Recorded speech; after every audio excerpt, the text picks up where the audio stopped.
अस्सलामुअलैकुम first year. आज हम पढ़ेंगे अपना topic elastic कुलियन in one dimension. इससे पहले हम अपना इलास्टिक कुलियन और इन इलास्टिक कुलियन को डिफाइन कर चुके हैं। इलास्टिक कुलियन कौन सा था? जिसमें हमारे पास काइनेटिक एनर्जी कंजर्व थी, और अगर काइनेटिक एनर्जी कंजर्व नहीं रहती तो ये हमारे पास इन इलास्टिक कुलियन था। आपको ये भी याद होगा कि हमने देखा था कि मोमेंटम और टोटल एनर्जी वो तमाम टाइप्स के कुलियन में कंजर्व रहते हैं, चाहे वो इलास्टिक हो या इन इलास्टिक। आज हम अपने जो सिस्टम ले रहे हैं वो वही इसी तरह टू बॉल्स हमारे पास हैं और वो मूव कर रही हैं किसी डायरेक्शन में। मूवमेंट से पहले आपके फर्स्ट बॉडी की वेलोसिटी है v1 और उसका मास है m1। सेकेंड बॉडी का मास m2 और वेलोसिटी v2। दोनों एक दूसरे के साथ कोलाइड करेंगे। कोलाइड करने के बाद फिर दोबारा मूवमेंट स्टार्ट हो जाएगी और फिर अब m1 बॉडी की वेलोसिटी बन गई v1 प्राइम और सेकेंड बॉडी की वेलोसिटी बन गई v2 प्राइम।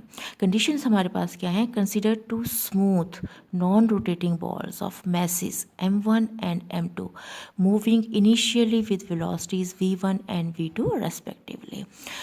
दोनों बॉल स्मूथ होंगी, नॉन रोटेटिंग होंगी। अगर रोटेशन हुई तो हमारे पास इनर्जी जो काइनेटिक एनर्जी है वो रोटेशनल हो जाएगी, इसलिए हमें सिर्फ ट्रांसलेशनल काइनेटिक एनर्जी हम कंसीडर कर रहे हैं। हम अपने केस को सिंपलेस्ट रखना चाहते हैं, इसलिए हमने सिर्फ टू बॉडीज़ ली और उनको एक लीनियर मूवमेंट में, अगर आप देखें हमारे पास ये कंडीशन है कि इसका जो सेंटर है इस बॉडी का भी और इस बॉडी का भी वो एक लाइन से पास होना चाहिए। देखिए ये एक लाइन से गुजर रहा है, ये नहीं है कि बॉडी एक ऊपर हो और एक नीचे हो। तो ये इस तरह वेलोसिटी एक दूसरे के साथ कोलाइड करके फिर दोबारा इनकी मूवमेंट स्टार्ट हुई। मूवमेंट के बाद they collide and after collision they move along the same straight line without rotation. ठीक है, अभी रोटेशन नहीं है, सिर्फ ट्रांसलेशनल काइनेटिक एनर्जी होगी। और इनकी बाद में जो बन गई velocities v1 prime and v2 prime, first body और सेकंड बॉडी के लिए। हम क्या करेंगे अपनी आसानी के लिए? We take the positive direction of the velocity momentum to the right. हम इक्वेशन बनाएंगे। पहले हम momentum law of conservation of momentum की एक इक्वेशन बना रहे हैं कि before collision and after collision momentum should be remain constant. तो इसमें आप देखें कि ये हमारे पास ये इक्वेशन है m1 v1, ये फर्स्ट बॉडी का मोमेंटम प्लस सेकेंड बॉडी का मोमेंटम, ये हमारे पास सिस्टम का बिफोर कोलिजन मोमेंटम बन गया। ये हमारे पास फर्स्ट बॉडी का आफ्टर कोलिजन और ये सेकेंड बॉडी का आफ्टर कोलिजन मोमेंटम, दोनों को ऐड करेंगे तो हमें पूरे टोटल मोमेंटम मिलेगा आफ्टर कोलिजन। इसमें अब हम थोड़ी सी रीअरेंजिंग करेंगे। ये हम m1 v1 और इधर से हम लेकर जा रहे हैं, इसको इस तरफ शिफ्ट करेंगे और इसको इधर ले जाएंगे। ठीक है, तो ये हमारे पास माइनस m1 v1 प्राइम, और उधर से देखें हम m2 v2 प्राइम, ये अपनी जगह है। ठीक है, और ये इधर शिफ्ट होगा तो ये माइनस हो जाएगा m2 v2। अब इसमें से हम कुछ कॉमन ले सकते हैं। अगर जैसे m1 कॉमन ले लें तो v1 माइनस v1 प्राइम, और इधर से m2 कॉमन ले लें तो v2 प्राइम माइनस v2। ये हमारे पास एक इक्वेशन आ गई। ये जो हमने फर्स्ट ये इक्वेशन ली थी इसको हम नंबर 1 कहेंगे, इस इक्वेशन को हम नंबर 2 कहेंगे। अब हम आते हैं अपने as the collision is elastic so the kinetic energy is also conserved. अब हम उससे दूसरी इक्वेशन बनाएंगे। आपको मालूम है काइनेटिक एनर्जी जो है हमारे पास क्या होती है? हाफ m के mv स्क्वायर। ठीक है, तो हम ये बना रहे हैं पहले बॉडी का, ये देखें half m1 v1 square, second body half m2 v2 square before collision. ठीक है, आफ्टर कोलिजन में हाफ m1 v1 स्क्वायर और ये साथ प्राइम भी आएगा plus half m2 v2 prime और ये स्क्वायर। हाफ हमारे पास चारों उसमें मौजूद है तो हम इसको कॉमन लेकर कैंसिल कर सकते हैं, या थ्रू आउट अगर आप 2 से मल्टीप्लाई करते हैं तो भी ये कैंसिल आउट हो जाएगा। और हमारे पास क्या बचेगा? m1 v1 square plus m2 v2 square is equal to m1 v1 prime square plus m2 v2 prime square. इसको फिर हम रीअरेंज करेंगे उसी तरह m1 v1 स्क्वायर, इसके साथ क्या लाएंगे? इसको इधर मूव करेंगे और इसको इधर मूव करेंगे। m1 v1 prime square is equal to, ये अपनी जगह पर मौजूद है, m2 v2 प्राइम स्केयर, और इसको हम मूव कराया है m2 v2 prime square. Again हमने m1 कॉमन ले लिया और हमारे पास v1 square minus v1 prime square. इसी तरह यहाँ m2 कॉमन ले लिया और हमारे पास v2 प्राइम स्केयर और माइनस, सर ये प्राइम नहीं था,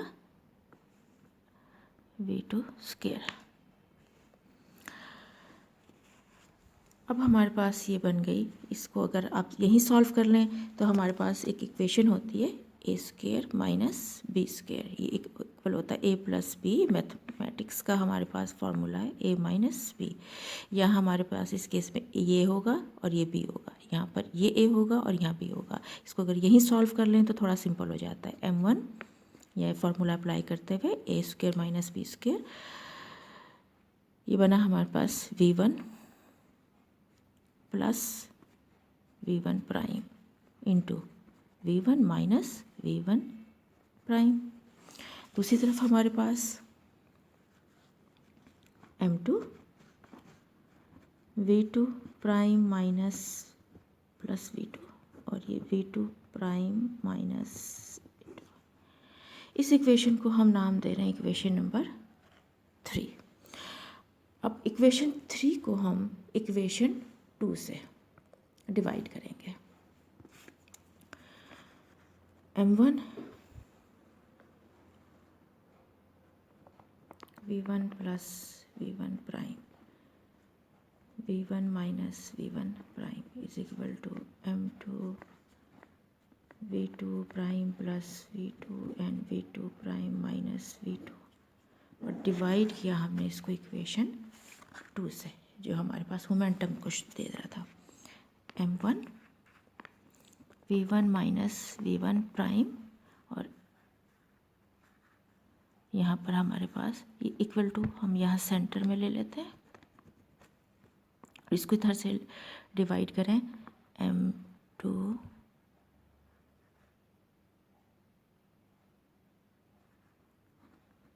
v2 प्राइम माइनस v2। क्या चीज़ कैंसिल हो सकती है, देखें आप, m1 से m2 से, ये इससे कैंसिल हो गया, ये इससे कैंसिल हो गया। हमारे पास जो इक्वेशन बची v1 plus v1 prime is equal to v2 prime plus v2। ये हमारे पास बड़ी इम्पॉर्टेंट इक्वेशन है। अगर आप बुक से इसको देखें, ये हमारे पास सिचुएशन आ गई है, v1 plus v1 prime is equal to v2 prime plus v2।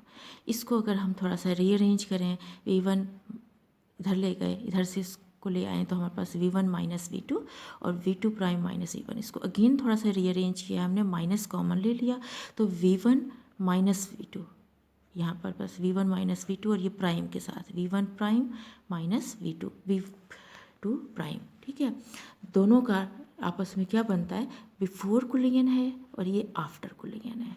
ये दोनों की रिलेटिव वेलोसिटी है v1 और v2 की, ये भी v1 और v2 की रिलेटिव वेलोसिटी, यानी फर्स्ट बॉडी की बिफोर कुलियन वेलोसिटी और सेकंड फर्स्ट दोनों बॉडी की आफ्टर कुलियन रिलेटिव वेलोसिटी। आपस में क्या रिलेशनशिप बना कि उनका मैग्नीट्यूड तो सेम होगा लेकिन उनका जो डायरेक्शन होगी वो रिवर्स हो जाएगी। अगर ये पहले रिलेटिव वेलोसिटी 10 मीटर पर सेकंड थी तो बाद में भी 10 मीटर पर सेकंड ही होगी, लेकिन डायरेक्शन अपोजिट हो जाएगी। Before collision, v1 minus v2 is the velocity of the first ball relative to the second ball, and similarly v1 prime minus v2 prime is the velocity of the first body relative to the second ball after collision. It means the relative velocities before and after collision has the same magnitude but are reversed after collision. अगर question आपका long question इस तरह आता है, show that the magnitude of relative velocity of approach is equal to the magnitude of relative velocity of separation, तो आपका question यहाँ पर आकर ख़त्म हो गया। ये आपकी magnitude of relative velocity of approach है और ये आपकी रिलेटिव वेलोसिटी ऑफ